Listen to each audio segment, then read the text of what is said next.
우리는 늘 고백하고 삽니다. 우리는 하나님의 사람들입니다. 우리는 예수님의 사람들입니다. 지난주에 우리는 하나님의 영, 그리스도의 영이 성령이라고 그랬습니다. 그렇죠? 삼위일체 하나님 얘기하면서. 지난주 말씀들을 떠올려 보면 생각해 봅니다. 여러분, 우리가 하나님의 사람이에요. 우리가 그리스도의 사람이에요. 그렇다면 우리는 성령의 사람들입니다. 그건 당연한 거죠. 우리는 하나님의 사람, 그리스도의 사람이니까 성령의 사람인 것은 당연한 것입니다. 성령의 사람은요, 성령 충만해야 영적으로 행복합니다. 그렇죠?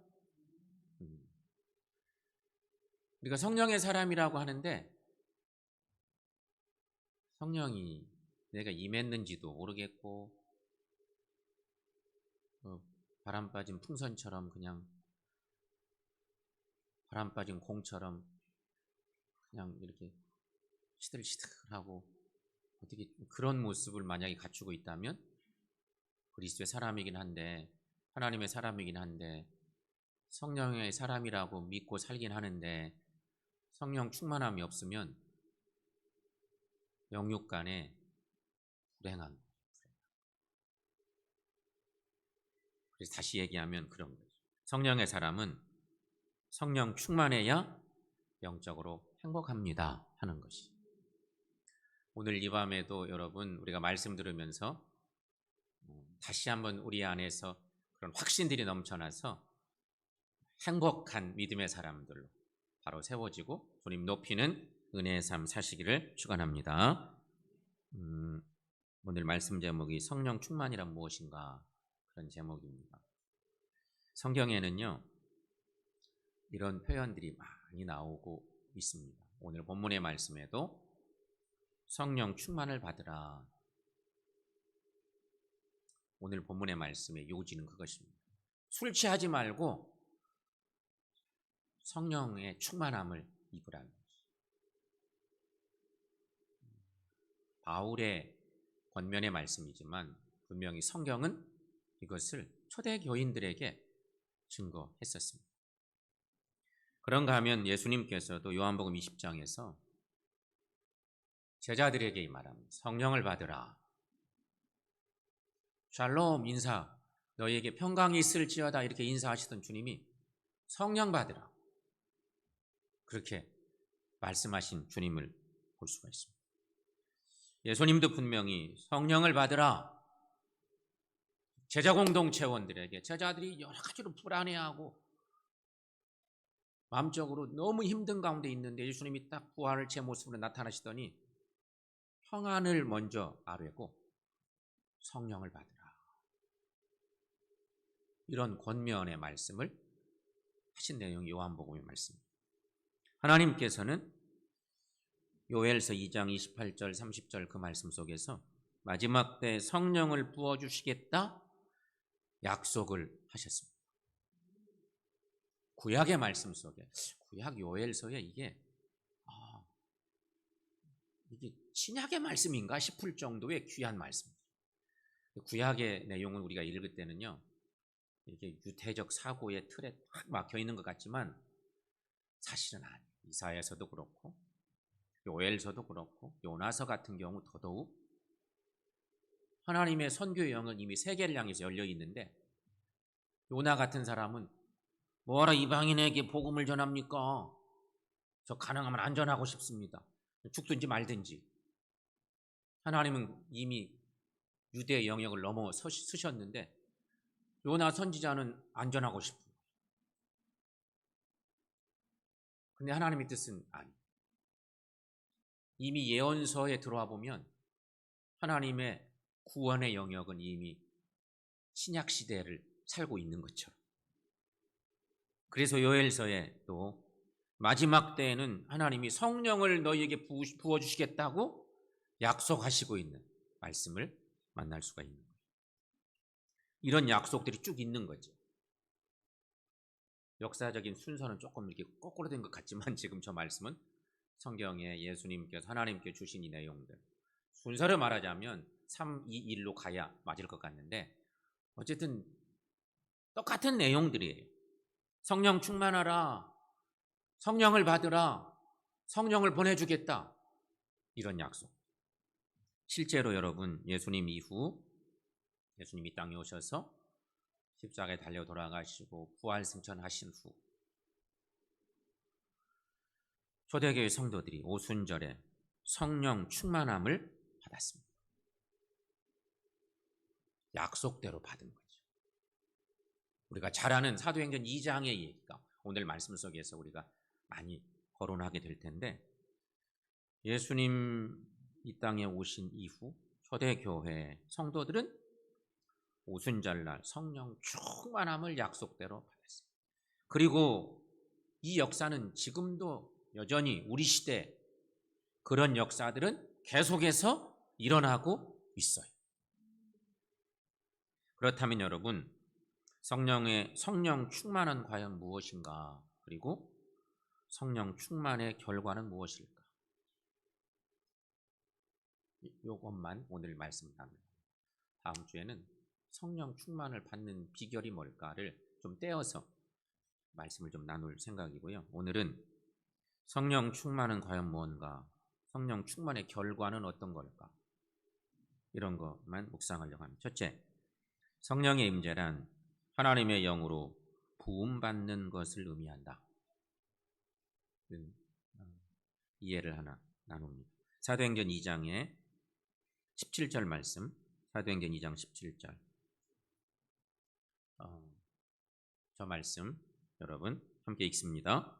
하나님이 말씀하시기를 말세에 내가 내 영을 모든 육체에 부어주리니 너희 자녀들은 예언할 것이요 너희 젊은이들은 환상을 보고 너희 늙은이들은 꿈을 꾸리라. 아멘. 사도행전에 있는 말씀이지만 이 말씀은 오순절 성령 강림 전날 성령이 놀랍게 임하고 났더니 그날 세계 만방에 많은 사람들이, 거룩한 사람들이 예루살렘에 왔다가 마가다락방에 임한 성령 강림의 역사를 보고 다 뒤집어졌어요. 막 다 놀랬어요. 그런데 반응은 다양했어요. 야, 너무 대단한 일이다 해서 감동받는 사람도 있었지만 이상한 생각을 하는 사람들도 있었어요. 비아냥거리는 사람들도 있어요. 그래서 그때 베드로가 설교를 해요. 오순절 성령 강림일에 유명한 베드로의 오순절 설교. 베드로가 설교를 그동안의 상황으로 볼 때는 아마 베드로가 그런 설교를 한 일이 거의 없었을 거예요. 예수님 따라다니기만 했지 예수님 말씀 다 전하시고 그랬지 베드로가 언제 그런 설교를 했겠어요. 근데 오순절날 놀라운 역사가 임하고 나니까 베드로가 조금은 변증적인, 많은 사람들이 똑같은 반응을 보이지 않으니까 좀 이상한 생각도 하고 좀 여러 가지 다양한 반응을 보이니까 베드로가 이 오순절 성령 강림의 역사를 결국 말씀으로 풀어서 선포하는 긴 설교가 있는 거잖아요. 그때 나왔던 말씀이 사도행전 2장 17절 말씀. 여러분, 이 말씀이 요엘서 2장 28절 이하에 있는 그 말씀이거든요. 아까 마지막 때에는 하나님께서 성령을 부어주시겠다는 약속, 그 구약의 그 약속을 베드로가 기억하고 이 말씀을 설교 속에 인용하면서 선포하고 있는 거죠. 그러므로 여러분, 이 하나님의 영으로 부음받는 것이 성령의 임재고 성령 충만함의 역사다 하는 것이죠. 오순절 성령 강림 사건은 그야말로 성령 충만함의 은혜를 경험한 성경의 역사로 보면 교회가 생기는 계기가 된 거니까 주님 오신 이후에 최초의 사건 같은 거죠. 계속 예언되고 약속된 일들이었는데 그것이 실제로 놀라운 역사로 임한 상황입니다. 하나님의 영으로 부음받은 것, 그것이 결국은 성령의 임재이고 성령 충만하는 것이, 이런 은혜가 여러분 우리 가운데 있기를 축원합니다. 그렇다면 여러분, 성령 충만한 상태는 뭘까? 이제 표현을 해보는 건데, 성령 충만한 상태는 굳이 비유를 하자면 우리의 생각과 의지와 삶이 하나님의 말씀과 영의 지배를 받는 것을 말하는 거죠. 성령 충만함이라고는 그런 거예요. 그냥 성령을 체험하는 것도 있지만, 성령의 임재를 경험하는 것도 있지만, 성령 충만함이라고 하는 것은요, 내 삶의 모든 것들이 다 절대 주관적인 하나님께 맡겨드리는, 그래서 나의 생각과 의지와 삶이 하나님의 말씀과 영의 철저하게 지배를 받는 그런 상태.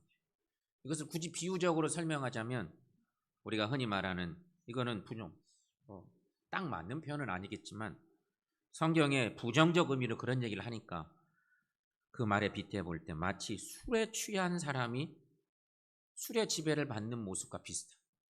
여러분, 술 먹고 취하면 사람이 어떻게 돼요? 여러분 술 한 잔도 안 드셔봤나? 보통 말 없는 사람이 술을 잔뜩 먹으면 담대해져요. 그래서 막 얘기를 하고 술에 붙들린 거예요. 비유적으로 그렇게 표현할 수 있는 거예요. 그건 좋은 비유는 아니겠는데 왜 그런 비유를 하냐면 사도행전 2장 11절에 13절 말씀에서 오순절 성령 강림 사건으로 인한 그 나타난 현상들을, 사람들의 반응을 성경이 몇 구절 적어놓고 있어요. 그 놀라운 일을 목격하면서 사람들이 거기 예루살렘의 오순절에 이제 신앙의 절기를 지키려고 왔던 많은 흩어진 유대인들이 왔는데, 와서 보니까 엄청난 일이 일어난 거죠. 그때 각양각색의 반응들을 보이는데, 거기 말씀 중에 여러분 쭉 몇 구절 있는데 한번 읽어보겠습니다. 우리가 다 우리의 각 언어로 하나님의 큰 일을 말함을 듣는도다 하고 다 놀라며 당황하여 서로 이르되 이 어찌 된 일이냐 하며, 또 어떤 이들은 조롱하여 이르되 그들이 새술에 취하였도다 하더라. 아멘.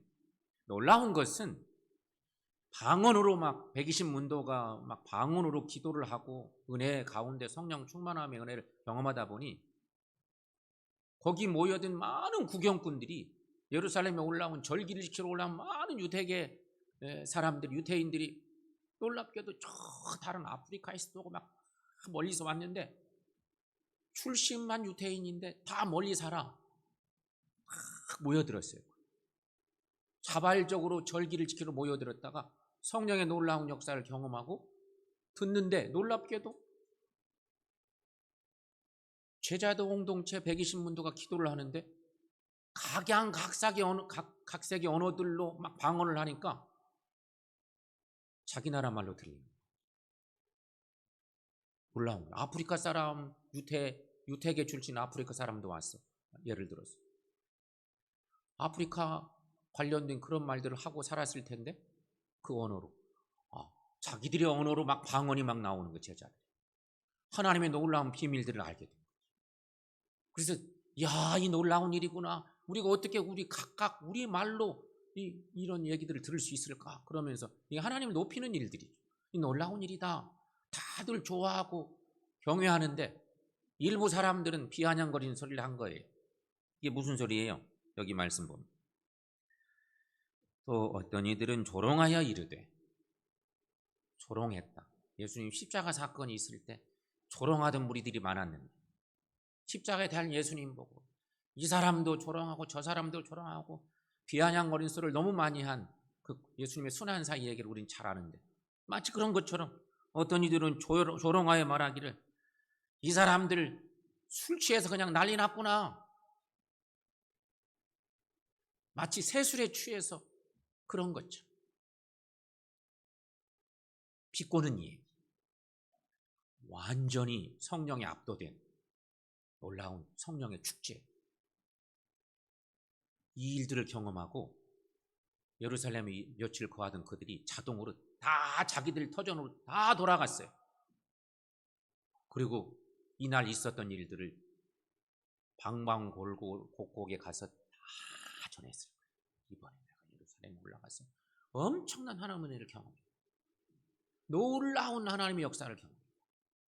막 전해. 이게 복음의 전파의 시초인 거죠. 그렇습니다, 여러분. 성령 충만한 상태는 바로 이런 거죠. 그러므로 여러분, 성경은 말합니다. 오늘 본문 말씀에서 바울은 말하기를 성경은 그리스도인들에게 술 취하지 말고 성령으로 충만하라고 말하고 있다.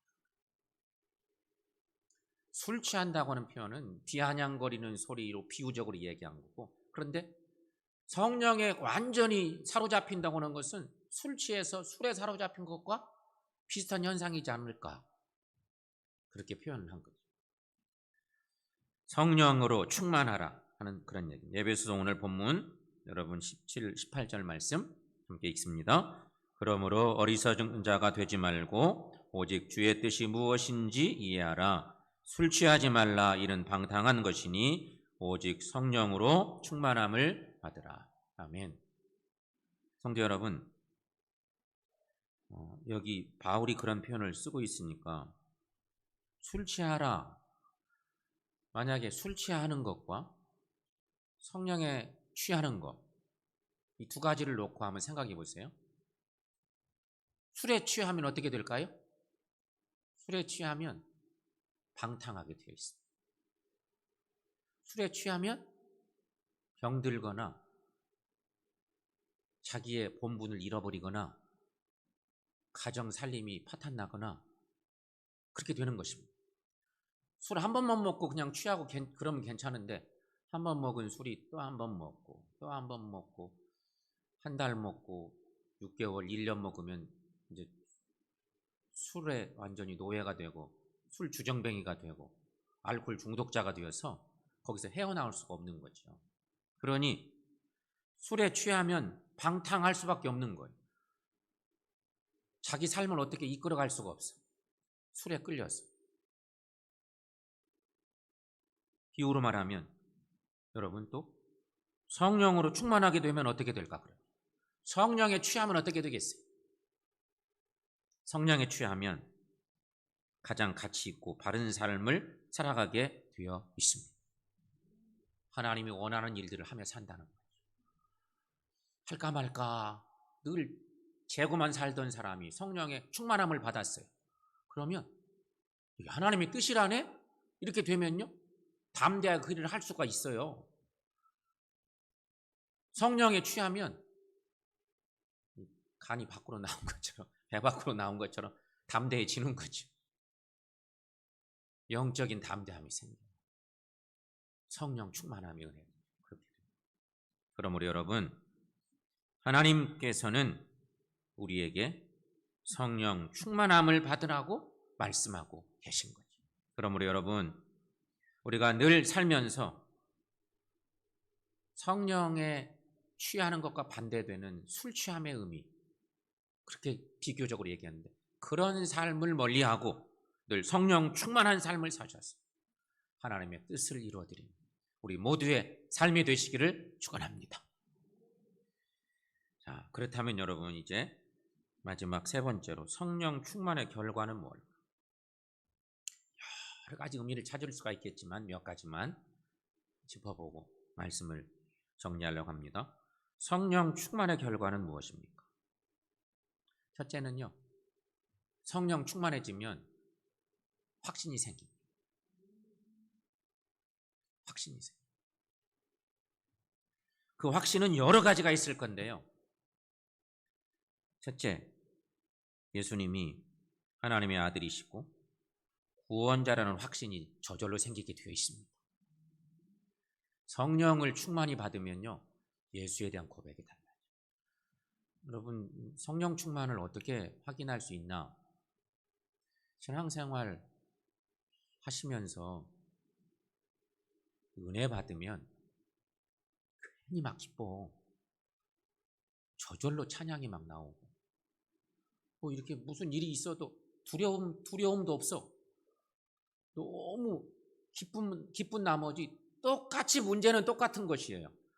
문제의 어떤 무게는 여전히 100이라고는 무게를 가지고 있는데, 성령에 충만한 그런 은혜가 없을 때는 이 무게에 못 견다가 내가 막 큰일 났다 이거 걱정하고 이렇게 사는데, 내가 은혜로 충만해지면 여전히 삶의 무게, 걱정의 무게는 100으로 똑같이 있지만 걱정이 하나도 안 돼.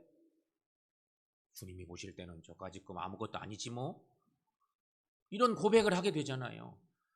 내 몸이 아프다거나, 우리 가정에 어떤 일이 생겼다거나, 막 이런 여러 가지 어떤 인생의 어떤 장애물 같은 것을 만날 때 문제는 여전히 똑같은데, 우리가 은혜 받고 보니, 성령 충만함을 얻고 보니 그 문제가 다르게 보이는 거예요. 확신이 생기니까. 예수님은 하나님의 아들이시고, 우리 그 예수님은 나의 영원한 구원주가 되십니다. 확신 가지면 주님이 더 가깝게 느껴져요. 그렇게 되는 거예요. 또 하나 확신이 생기는데, 어떤 확신이 생기냐? 내가 하나님의 자녀인 확신이 생긴다는 것입니다. 서두에 그래서 우리는 하나님의 사람입니다. 예수 그리스도의 사람. 그러니 우리는 성령의 사람이다. 이런 고백을 했잖아요. 내가 하나님의 자녀인 확신이 생겨. 성령 충만하게 돼. 그걸 막 잊어버리고 사는 경우도 있어요. 분명히 하나님의 자녀인데 성령의 은혜가 충만하지 않을 때는, 그런다고 성령의 사람이 아니란 얘기는 아니에요. 그럴 때는요, 그런 흔적들을 정말 흔적만 있는 것 같아요. 자꾸 잊어버리고 내 스스로 약해지고 뭐 이런 것들 때문에 그런 건데, 내가 하나님의 자녀인 확신을 갖게 된다. 로마서 8장 16절 말씀에 여러분 함께 읽어보겠습니다. 성령이 친히 우리의 영과 더불어 우리가 하나님의 자녀인 것을 증언하시나니. 아멘. 또 한 가지, 성령이 충만하면 구원의 확신도 생긴다는 것입니다. 또한 죄사함 받은 확신도 생깁니다. 성령 충만. 마지막으로 천국에 대한 확신과 천국 가게 될 확신이 더더욱 생기게 되어 있습니다. 성령 충만한 삶 살면 그래서 신앙적으로 행복할 수밖에 없는 거예요. 사랑하는 여러분, 성령 충만함으로 말미암아서 이런 확신 속에서 살아가는 우리 모두가 되시기를 축원합니다. 두 번째, 성령 충만하면 어떤 결과가 있을까? 담대해진다는 것입니다. 담대해져. 예수님의 제자들은 성령 받기 전까지는 아무 일도 하지 않았습니다. 우리가 알기로는 예수님이 6월절 어린 양 제물 되어서 사실은 십자가에 달려 돌아가셨어요. 사흘 만에 부활하셨어요. 부활 후 40일 동안 제자들을 만나고 수차례 만나고 많은 사람들에게 부활의 모습, 500여 형제들에게도 보여주시고, 우리가 이미 예수님에 대한 말씀 나누면서 다 확인하고 왔던 거예요. 그리고 주님이 약속하셨어요. 내가 너희에게 성령을 보내주겠다. 너희는 예루살렘을 떠나지 말고 너희에게 이 말 성령을 기다리라. 주님이 그렇게 말씀을 주시고 승천하셨어요. 승천 후 10일 만에 성령이 임했어요.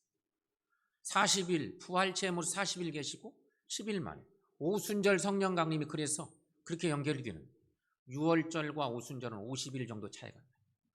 부활하신 예수님이 40일 동안 계셨고 승천하신 후, 부활 승천하신 후에 결국 한 10일 정도 기다리는 상황에 제자들이 기다리고 계속 기도하고 간구하다가 오순절 성령 강림의 은혜를 주죠. 그런데 그 전에는 제자들이 뭐 할 줄을 몰랐어요. 그랬잖아요. 부활하신 예수님을 2번 만나는 제자들이 요한복음 기록을 보면, 최근에 요한복음을 우리가 새벽에 나눴는데 요한복음의 말씀을, 복음서의 말씀 보면 제자들이 한심해요. 요한복음의 기록이 좀 특별하거든요. 부활하신 주님을 2번이나 만났는데도 이 제자들이 뭐 하러 가느냐면, 야, 우리 고기 잡으러 가자. 다시 생업의 현장으로 돌아갔어요. 그때 주님이 새벽에 같이 조반을 먹고 갈릴리 바닷가에 그제서야 제대로 된 베드로의 신앙 고백이 나타나고, 2번이나 부활하신 예수를 만났으면 얼마나 그거 대단한 일이에요. 얼마나 감사한 일이야. 자기들 생각들을 완전 고쳤어야 되는데 그러지도 못하고, 그러니까 주님이 승천하신 뒤에도 별로 할 일을 못했었어요. 아무 일도 하지 않았어요. 그러나 성령을 받은 다음부터 그들은 담대히 예수를 전해요. 성령 충만함의 은혜가 얼마나 중요한지 이런 것들을 알게 하는 대목이긴 하죠. 사도행전 4장의 말씀 보면 이제 나중에 오순절 성령 강림 사건으로 말미암아서 놀라운 일들을 경험하고, 나중에 또 성전 미문 앞에 있던 나면서부터 안진뱅이를 베드로 요한이 내게 은과 금은 없지만 나사렛 예수 이름을 명하니 일어나 걸으라 그랬더니 일어나서 걷게 됐는데, 이 사건 때문에 이것이 문제가 돼서 막 이래저래 문제가 돼서 결국은 베드로와 요한이 붙들려 가잖아요. 붙들려 가서 공회 앞에 쓰는 일. 아니, 예수 복음 전하고 예수 이름으로 병 고쳐줬더니 그것이 빌미가 돼서 결국은 붙들려 갔어. 어려움을 겪고. 그때 사도행전 4장 19절 20절 말씀에서 베드로 요한이 대답하는 말씀인 거죠. 여러분 함께 읽습니다. 베드로와 요한이 대답하여 이르되 하나님 앞에서 너희의 말을 듣는 것이 하나님의 말씀을 듣는 것보다 옳은가 판단하라. 우리는 보고 들은 것을 말하지 아니할 수 없다. 아멘.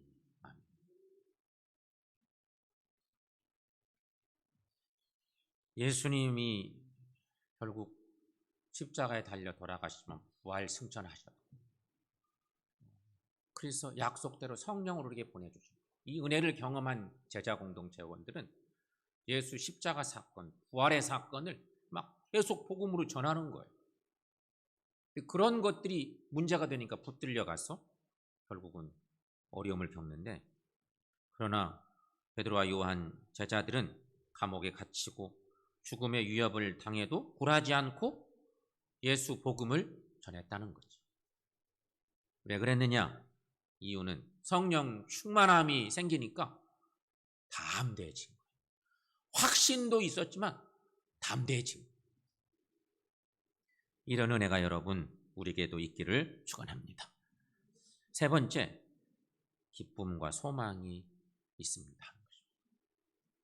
성령을 받으면 어떠한 어려운 일을 당해도 천국에 대한 소망을 갖고 인내하며 기쁨으로 이겨나갈 수 있게 된다는 것입니다. 기쁨과 소망이 있다는 것입니다. 네 번째는 예수님 말씀을 따라서 하나님의 뜻대로 살려는 마음이 생긴다는 것입니다. 여러분, 말씀을 자꾸 묵상해, 읽고 묵상해. 자주 그런 말씀 드리지만 하나님의 최고의 계시물은 성경 말씀이에요. 분명히 말씀보다 더 위에 있는 계시물은 하나도 없어요. 지금 우리 시대는 마치 그런 거예요. 어떤 영역이 뛰어난 어떤 목사, 어떤 은혜 많이 받은 사람이 내가 특별 계시 받았다고 그러면서 성경을 능가하는 어떤 얘기를 한다고 하면 다 거짓말인 거예요. 지금 최고의 계시물은 성경. 그래서 하나님은 말씀을 통해서 예수님의 말씀을 따라서 그 말씀 속에서 묵상하고 하나님의 뜻을 발견하게 만들어서 하나님의 뜻대로 살도록 우리의 마음에 감동을 주고 내려주시는 거예요. 성령 충만함이라는 것은 바로 그거예요. 말씀에서 깨닫게 해주시고 깨닫는 순간 우리가 스스로 결단하죠. 마음속으로. 하나님 뜻대로 살아야 되겠구나. 하나님은 그걸 기뻐하시는구나. 이거 하나하나 실천해야 되거든요. 안 하고 살면요, 마음으로만 생각하지 손발이 안 움직여. 그럼 하나님을 기쁘시게 하는 것은 그냥 생각으로만 있는 거예요. 그러면 진짜로는 하나님을 기쁘시게 할 수가 없어요. 그냥 찻잔 속에 태풍 같은 것이 되는 거죠. 그건 절대 아니에요. 그래서 여러분, 성령 충만한 사람은 예수님의 말씀을 따라, 성경 말씀을 따라서 하나님의 뜻대로 살려는 마음이 생기는 거예요. 마지막 5번째, 성령의 은사가 나타나고요, 성령의 열매를 맺게 되겠다는 것입니다. 성령 충만하면 자동으로 따라오는 것이거든요. 그런데 만약에 여러분 성령 충만함을 입었는데 이것 때문에 내 마음속에 교만병이 확 들었어요. 그러면 은사도 열매도 맺을 수가 없어요. 은사는요, 하나님이 영광을 내 쓰라고 주신 거예요. 근데 그것을 내가 받았는데 내 욕심껏 쓰고 있어. 가끔 그런 사람들이 있어. 은사 받아서 자기 주머니 채우려고 하는 사람 같이 그렇게 되는 사람들이 가끔 있어서 문제가 일어나요. 성령 충만함을 받으면 성령의 은사가 나타나고 성령의 열매를 맺게 되는 것은 당연한 결과인데, 하나님을 기쁘시게 하는 삶을 살려면 이것을 잘 운용할 수 있어야 된다는 거죠. 성령의 은사에 대한 얘기는 지난번에도 얘기했지만 고린도전서 12장에 나와요. 성령의 은사장. 거기 보면 4절부터 11절 내용 속에 거기 쭉 나오는 얘기가 있어요. 지혜의 말씀, 지식의 말씀, 믿음, 병고침, 능력 행함, 예언, 영분별, 방언, 통역.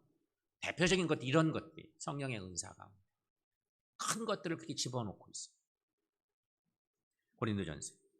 그런데 11절 말씀에서 11절, 이 4절에 11절까지 쭉 그 얘기를 써놨는데 마지막 11절에서 결론을 이렇게 짓고 있죠. 11절 함께 읽습니다. 이 모든 일은 같은 한 성령이 행하사 그의 뜻대로 각 사람에게 나누어 주시는 것이니라. 아멘. 이 모든 일은 같은 한 성령이 행하사 그의 뜻대로 각 사람에게 나누어 주시는 것이다.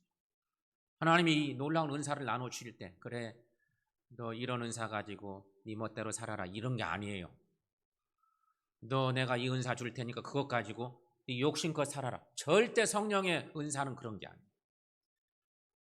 하나님의 교회를, 복음을 위해서, 교회 공동체를 위해서 여러 사람에게 달란트로 은사를 나눠줘서 그 달란트 은사를 가지고 교회 공동체를 건강하게 세워나가는데 모두 함께 쓰라는 거예요. 근데 한 성령 안에서 나온 여러 가지 은사의 내용. 그래서 이렇게 적어놓고 있는 거예요. 이런 얘기를 바울이 쓴 이유는 뒤집어 얘기하면 고린도 교회가 성령 충만한 교회였음에 분명한데 질서를 잊어버린 거예요. 이런 질서. 교회가 너무 그것 때문에 힘들어. 한 성령에서 나온 은사들인데 막 이것을 자랑하고 막 저걸 자랑하고 내 은사가 최고라고 막 자랑하고 교회가 막 몇 개로 쪼개지고 성령의 은사를 듬뿍 받았는데 교회 공동체가 흔들흔들하고 난리가 났어요. 그것을 잡아내기 위해서, 그것을 바로 세우기 위해서 성령의 은사자 바울이 기록해 놓은 말씀. 성령의 은사, 그것은 한 성령이 행하사 그의 뜻대로 각 사람에게 나누어 주시는 것이다. 그러므로 여러분, 성령의 은사는 하나님을 높이는데, 교회를 건강하게 세우는데 사용해야 합니다. 마지막 또 한 가지, 성령의 열매. 성령의 은사가 있으면 성령의 열매도 있잖아요. 우리 성령의 열매 너무 잘 아는 성령의 열매는 갈라디아서 5장 22, 23절에 준 것처럼 사랑, 희랑, 화평, 오래 참음, 자비, 양선, 충성, 온유, 절제. 이것도 여러분 생각해 보세요. 성령의 이 귀한 열매, 이 내용 하나하나를 우리가 너무 잘 알지만 이걸 생각해 보세요. 사랑에서 시작된 절제까지 이 모든 것이 다 우리 개인 욕심, 내 교만을 위해서 내 욕심을 쓰라고 주신 것이 절대 아니에요. 이 성령의 열매들은 하나같이 다 이타적인 삶을 위해 쓰라고 주신 거예요. 너를 위해 쓰라고, 너를 사랑하라고 사랑의 열매를 주신 게 아니잖아요. 절제하는 거, 인내하는 거, 다 그런 의미들이 전부 다 그런 거예요. 그런 열매가 성령 충만함으로부터 맺어지는 그 열매가 많으면 많을수록 하나님의 교회는 건강해져요. 모든 성도들이 나는 장로님 때문에, 나는 권사님 때문에 얼마나 행복한지 몰라요. 이렇게 되는 거죠. 그런 열매들을, 은사들을, 성령의 열매들을 가지고 철저히 이타적인 삶을 사는 거예요. 교인들만, 교회를 섬기고. 그걸 원하신다. 사랑하는 여러분, 다시 한번 하기엔 우리 모두는 하나님의 사랑받는 자녀들입니다. 그렇다면 우리는 꼭 성령 충만해야 합니다. 하나님의 영으로 충만해야 합니다.